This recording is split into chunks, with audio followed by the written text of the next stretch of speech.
तेजस्वी यादव के भ्रष्टाचार के पीछे अब जेडीयू हाथ खोलकर पड़ गई है। दरअसल निर्वाचन आयोग में उनके हलफनामा को लेकर भी जो शिकायत है वो जनता दल यूनाइटेड ने किया है और 700 पन्ने का जो दस्तावेज है वो जमा किया गया है। हमारे साथ जेडीयू के मुख्य प्रवक्ता और एमएलसी हैं नीरज कुमार।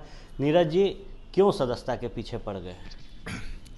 विपक्ष के नेता माननीय तेजस्वी यादव जी अपने पिता के रास्ते पर चल पड़े हैं।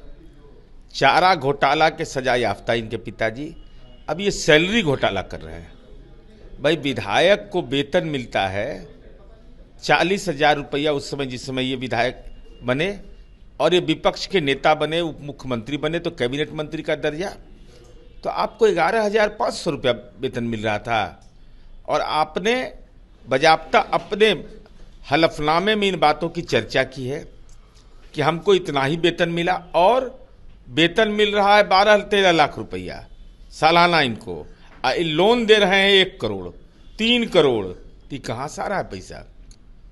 माने हम ये नहीं कहते कि पढ़ाई लिखाई करना राजनीति में बहुत जरूरी है, लेकिन कम से कम इतना ज्ञान तो जरूरी है कि कम से कम हिसाब किताब तो देखिए। जमीन का रकबा अगर आपको मालूम है कि 43 बीघा 12 कट्ठा 16 दुरम को पटना में जमीन है, तो इतना नहीं आपको मालूम था कि हम जो ये लेखा जोखा दे रहे हैं ये बिल्कुल गलत है। बार बार दे रहे हैं, ये 15 में भी दे रहे हैं, 20 में भी दे रहे हैं। ये तो साफ तौर पर बताता है कि कहीं ना कहीं इनकी मंशा थी तथ्यों को छिपाना, इसलिए कि ईडी की कार्रवाई से बचने के लिए। तब कैसे बचिएगा? हम लोगों ने दस्तावेज दिया है और अभी तो शुरुआत किया है दस्तावेज देने का। अभी तो इनका भूमि संबंधी घोटाला का भी दस्तावेज जमा करके पेश करेंगे। तो ये बड़ी मुसीबत हो जाएगी। आप लोगों ने आयोग में भी 700 पन्ने का दस्तावेज दे दिया है। बिल्कुल भाई, हम लोगों ने चुनाव आयोग को कहा कि जो पीपुल रिप्रेजेंटेटिव एक्ट है उसके तहत इन पर कार्रवाई करिए, तो भ्रष्ट आचरण है। और माननीय सर्वोच्च न्यायालय की खंडपीठ ने, पूर्ण पीठ ने यह न्यायिक आदेश दिया है कि तथ्यों को छिपाना ये गलत आचरण है।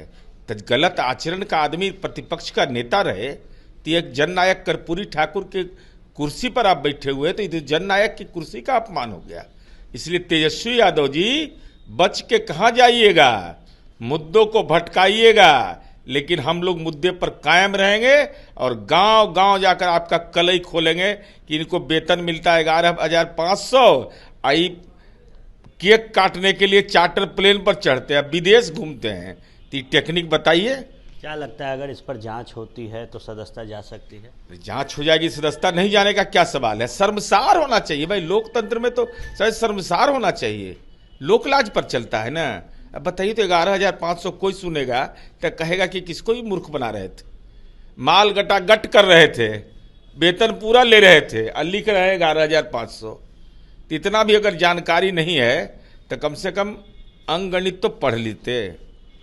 ये जानकारी का अभाव है तेजस्वी यादव को, और अब जो 700 पन्ने का दस्तावेज है वो चुनाव आयोग के पास सत्तारूढ़ दल जनता दल यूनाइटेड ने जमा किया है और निश्चित तौर पर अगर इस पर जांच होती है तो सदस्यता पर आंच तेजस्वी यादव की आएगी। तेजस्वी यादव लाइव आते हैं और जोरदार हमला जो है वो सरकार पर करते हैं। इसके साथ कहते हैं कि मुसलमानों को अगर कोई भी दिक्कत होगी तो ईंट से ईंट बजा देंगे। अरे, मुसलमानों को अगर किसी ने न्याय नहीं दिया तो वो लालू प्रसाद जी थे।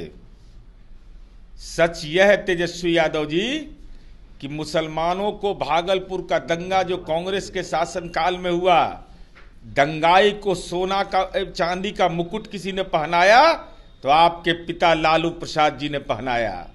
और पार्लियामेंट के अंदर में हम पर आरोप लगाते हैं 29 दिसंबर 1989, ये माननीय लालू यादव का बयान है कि भागलपुर को बदनाम करने के लिए, बीजेपी को बदनाम करने के लिए, आरएसएस को बदनाम करने के लिए किसका प्रशस्ति पत्र पढ़ रहे थे? हमारे बारे में बोले कि सांप्रदायिक ताकत से मिल गए थे। और आप किससे मिले हुए थे? और हम तो बापू टावर बनाते हैं, आप तो संपत्ति का टावर बनाते हैं, कुर्बानी दे देंगे। अरे, नीतीश कुमार जी का इकबाल कायम है, 19 वर्ष के शासन व्यवस्था में कोई सद्भाव बिगाड़ेगा, ऐसा इंजेक्शन देते हैं ना हम कि सुप्रीम कोर्ट तक उसका हनक बरकरार रहता है।